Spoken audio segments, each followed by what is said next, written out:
Olá, pessoal. Como estão? Tudo bem? Na nossa aula de hoje, nós vamos falar sobre os vermes, conhecidos como platelmintes e os nematelmintes, né? Os platelmintes pertencem ao filho platelmintes, né? São vermes achatados, o que quer dizer isso? Que são em razão da ausência de patas e o formato de fita, né? Que é uma fita característica que eles possuem, né? Esse corpo dele é achatado e alongado. Eles têm hábitos marinhos, tanto no mar, mas também existe espécie de água doce terrestre, principalmente em lugares úmidos, né? Eles têm vida livres, mas também eles podem parasitar. No caso da planária, né, ela tem uma vida livre, mas o Cistossoma manzoni e a tênia, eles são parasitas do ser humano. Quais são as características dos platelmintos? Simetria bilateral. O que quer dizer isso? Ele é um organismo que apresenta o corpo que pode ser dividido em duas metades iguais. Eles são ametaméricos, né? Eles são estruturas, né, que têm um segmento que divide o corpo. Eles também são tribásticos, porque tem a presença de 3 folhetos germinativos. Eles são seres acelumados. O que quer dizer isso? É uma cavidade totalmente revestida pela mesoderme. Eles têm um sistema digestório incompleto, né?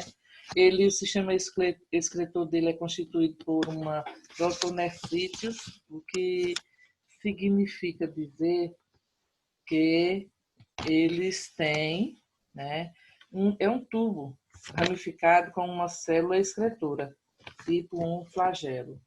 Ele, na circulatória, ele não possui. O sistema respiratório ele é chamado de difusão, porque acontece na pele, chamado de cutânea.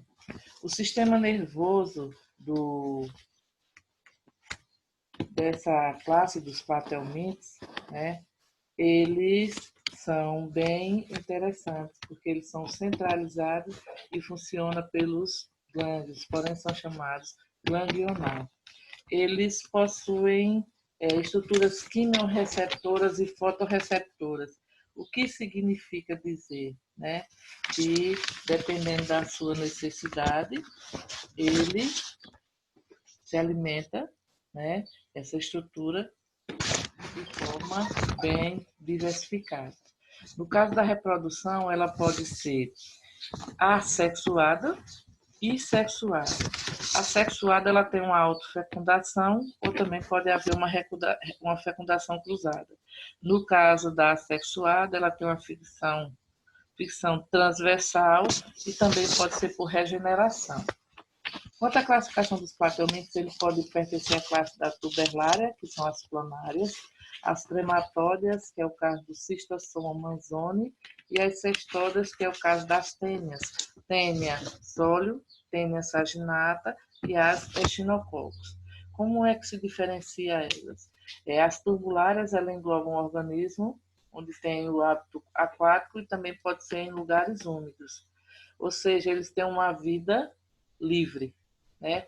Dentre esses representantes, eu já citei que é a planária, que pode ser regenerativa. Nas trematódias, ela engloba um organismo que são interno e externo, que são chamados ectoparasitas ou endoparasitas, né? E ele é hospedeiro. O caso do Cistossoma manzoni, que é conhecido como a barriga d'água.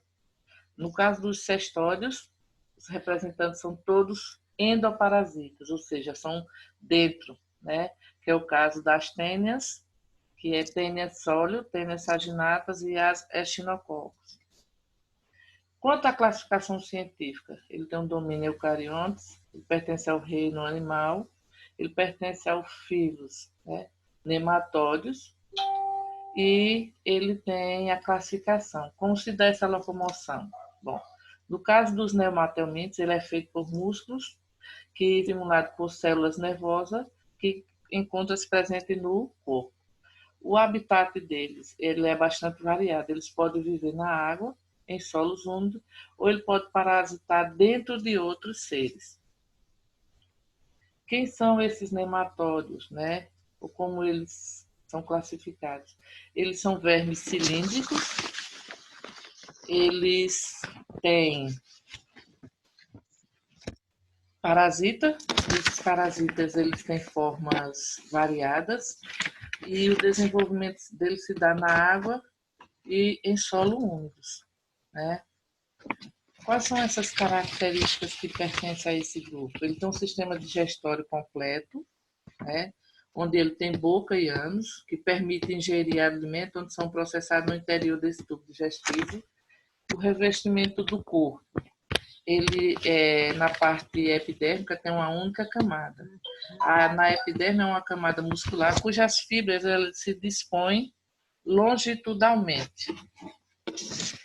Como é o sistema nervoso? Se dá através dos gânglios, né?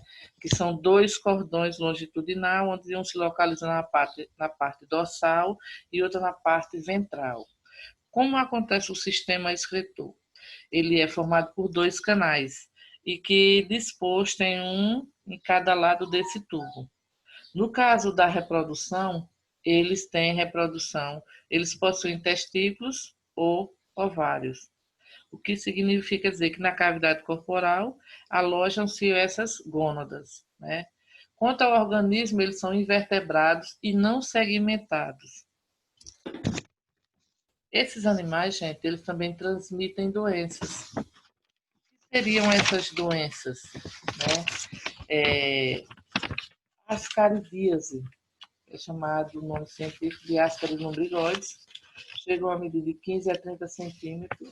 Ele é parasita porque ele aloja-se no intestino delgado e ele alimenta-se daquilo que você ingere.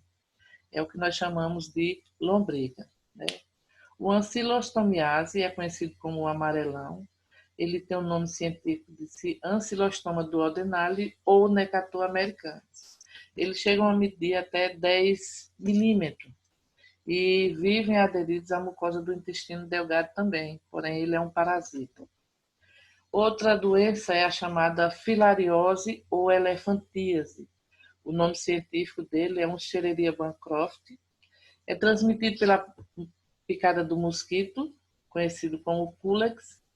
Esse verme provoca inflamação nos vasos linfáticos e impede a drenagem da linfa, que fica acumulada.